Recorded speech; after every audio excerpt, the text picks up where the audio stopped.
राधे राधे दोस्तों।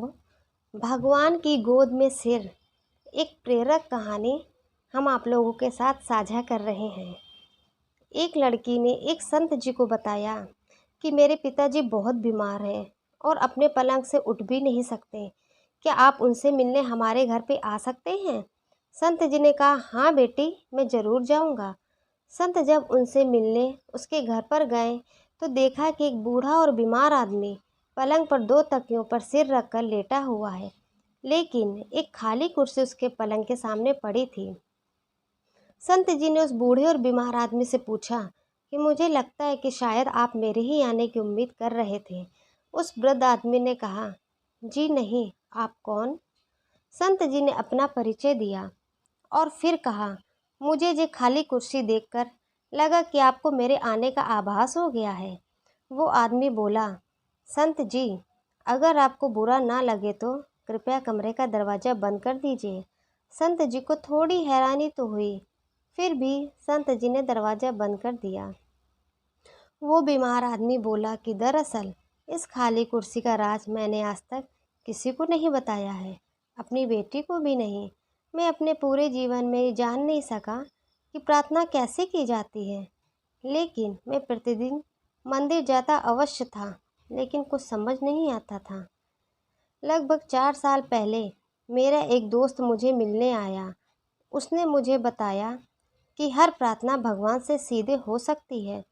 उसी ने मुझे सलाह दी कि एक खाली कुर्सी अपने सामने रखो और ये विश्वास करो कि भगवान खुद इस कुर्सी पर तुम्हारे सामने बैठे हैं। फिर भगवान से ठीक वैसे ही बातें करना शुरू करो जैसे कि अभी तुम मुझसे कर रहे हो।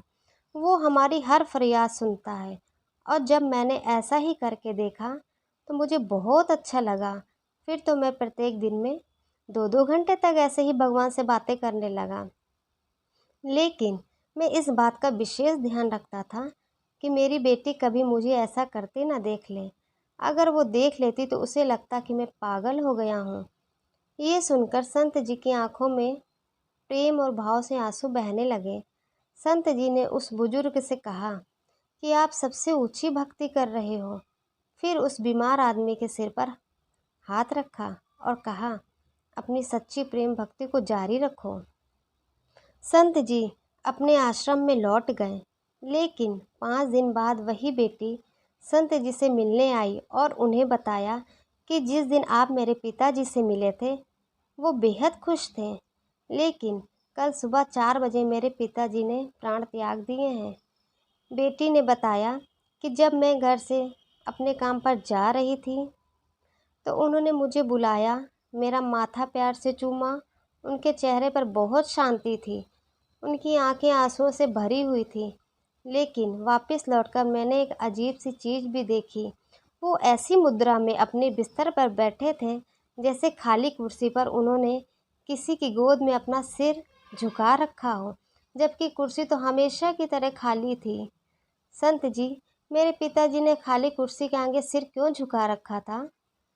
बेटी से पिता का ये हाल सुनकर संत जी फूट फूट कर रोने लगे और मालिक के आगे फरियाद करने लगे, हे मालिक, मैं भी जब इस दुनिया से जाऊं तो ऐसे ही जाऊं।